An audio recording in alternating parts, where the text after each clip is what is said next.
You featuring Matt Stell, of course, who we spoke to earlier, but joining me now live on the eve of flying over here to the UK is the wonderful Tenille Arts. She was born in Weyburn, and now this is a bit I'm going to struggle with, I think, in Saskatchewan, I think, something like that in Canada. I'll ask Tenille when we got on.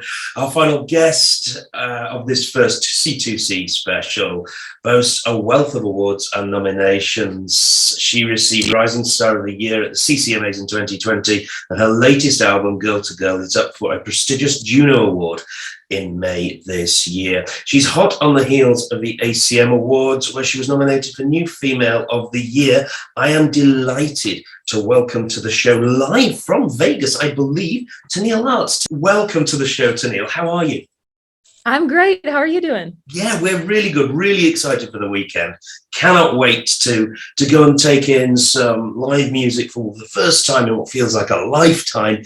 I was talking to Tim Hicks earlier in the show, and he was saying that Canada's slightly behind the UK in terms of where you are with the Omicron and what have you. So I think that it's going to be, he was really looking forward to it. And certainly I'm really looking forward to seeing all the live music. And first of all, the ACMs, how was it? It was so much fun. I absolutely had a blast. And of course, being nominated, getting to sit down with all the stars was pretty exciting. Well, you're a star yourself, Tenille. I mean, you know, I mean, any gossip? What can you give us, dish us any dirt from the ACMs, from the backstage party or anything? Man, I can't really think of any dirt, but it was really awesome. Carrie Underwood told me she liked my dress, so that was awesome. I mean, yeah. You say mixing with the stars. Of course, I can only imagine that it must take a little bit of time, I suppose, to go from, as you were a musician, an artist, doing writing and recording stuff on a very sort of independent, much more independent level, and then suddenly you've kind of hit this, you know, over 2 million monthly listeners on Spotify alone, which is, you know, is no mean feat. There are huge artists that have been around for ages that don't reach that. So how has that transition been for you from, because obviously you've done music your whole life, you learned to play the piano, I believe, at about 7, was it?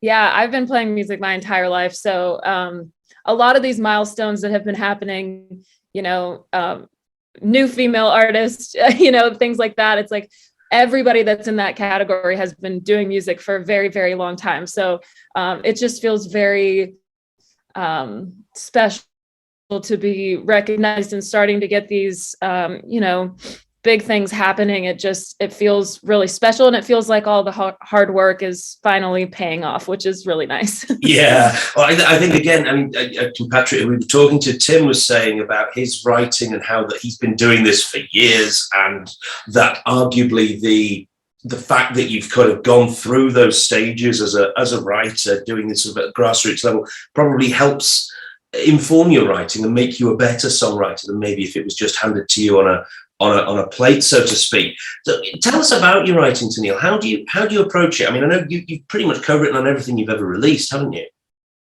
Yeah, pretty much. And I absolutely love writing. You know, I kind of go through different spurts of being really creative, and then sometimes, you know, I'll go into writing sessions and we won't get anything, but I love writing with a select few people, because I always know that I'm going to go in and make something great. And when I don't have much time to be creative anymore, that is really important. It's important that we get into the studio and we really come out with something special every time. So I've worked on writing since I was 15 years old. So it's really something that you have to keep working at.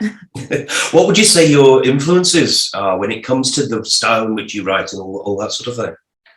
You know, there's a ton of incredible writers that I've been able to write with recently. And Laurie McKenna is one. I really look up to her writing style. Yeah. And as far as artists go, like the artists that are writers, Shania Twain, obviously, I thought she did such a great job of, you know, working with this really great team and, you know, just really putting her personality into her music. And yeah, there's a lot of female writers. Obviously, Taylor Swift was a big influence on every person my age. So yeah, that's another that's another one. Just writing real, true things. I think that's really that's something that I try to do. Yeah, I think if I mean, we're going to play out when we come to the end of the interview, which isn't just yet, so don't get too excited. We're not letting you go just yet. Back then, right now, I love the sentiment of that. Just that, you know, maybe we do live in a world now that maybe we could do with a bit of how things were back then, right now. Where was just a quick bit of background to that, if you could, Tenille? Yeah, so this was actually a song that it was started by some other writers, and I was looking for my next single, and they had, you know, pretty much the chorus, and I was like, you know what, I want to come in and I want to really make this song my own, because I think I have a lot to say as far as getting back to the things that we love and where I come from. When you said it's Saskatchewan is where I'm from. Yeah. It's hard to say and even harder to spell, but you know, when I think about this song and when we were writing this song, I just really wanted to take everyone back to when, you know, times were simpler, and I think about my hometown and just going back home, driving around in my little yellow Pontiac that I had at the time, and just, you know, yeah, it was just so simple. You're just kind of in this small little world. You don't really have to look out at all the craziness that's going on. And I know a lot of people are feeling that now, and with COVID and everything, it's like, we just want to get back to the things that we love. And live music is one of those things. So that's what makes it so special that we're about to have C2C happen. Yeah, I know. And I think that for me is the thing, as an artist yourself, I'm sure I've spoken to other artists, and as a fan of music and loving live music in particular, there's nothing quite like it, is there, that buzz? Yeah, it's an escape from the outside world. You know, for those couple of hours that you're at a concert, you're really not thinking about everything else that's going on. And while it's important to think about the things that are clearly going on right now, it's also important to have that escape. So that's what live music is for me too. Yeah, exactly. And just touching on the fact your homeland, Canada, I mean, I've spoken with Tim, I've mentioned Tim a couple of times, Brett Kissel. The list actually does go on and on and on. So much incredible country music coming out of Canada at the minute. What do you put that down to, do you think?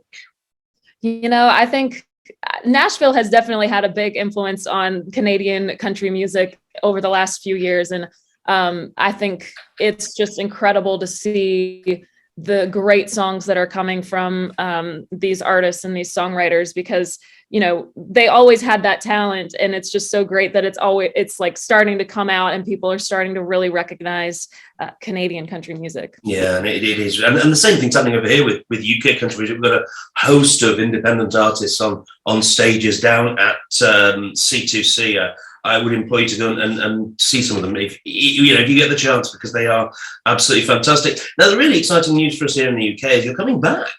You're coming back in July, aren't you? I am. I know, twice in 1 year. I know. Well, I mean, you know, what have we done to deserve that, eh? So straight up to C2C, you're off to Germany and the Netherlands, and which will be amazing, because I know Germany, we have a lot of listeners in Germany actually here at Talk Radio, and I know that I'm sure you'll go down an absolute storm there. And then you're back over here in July, including headlining the Tennessee Fields Festival in Chelmsford, which is really, really exciting. What can people expect from a Tenille Arts live show? You know, for the CC shows, it's just me and my guitar. I'm really getting back to the way that I wrote the songs, and I want to share some of those stories behind them, and kind of give people a glimpse into my world and where these songs come from. So that's what they can expect at the show. And what about when you come back? Is that full band are you bringing, or are you still doing it just stripped back acoustic? I believe that will be full band. So that will be a very energetic, fun show. And yeah, that's going to be a lot of fun. I cannot wait to get over there and to be able to move around the stage and all that. That's going to be fun. I can't wait. And I'm definitely going to make a point of coming to see you at one of those shows, maybe at Tennessee Fields. That would be absolutely fantastic. Well, Tenille, have a fantastic, safe journey over to the UK tonight in your time anyway. And I look forward to hopefully being able to catch up face to face and say hi, maybe over the next couple of days if you're about, and have a fantastic festival. Thank you so much. Thanks for chatting with me. No, I hope that we get to say hi. Yeah, no, it will be wonderful. Could you leave us by introducing your own song, please? We've chosen Back Then, Right Now. Hey, it's Tenille Arts, and this is my single, Back Then, Right Now. I could use a little back then, right now.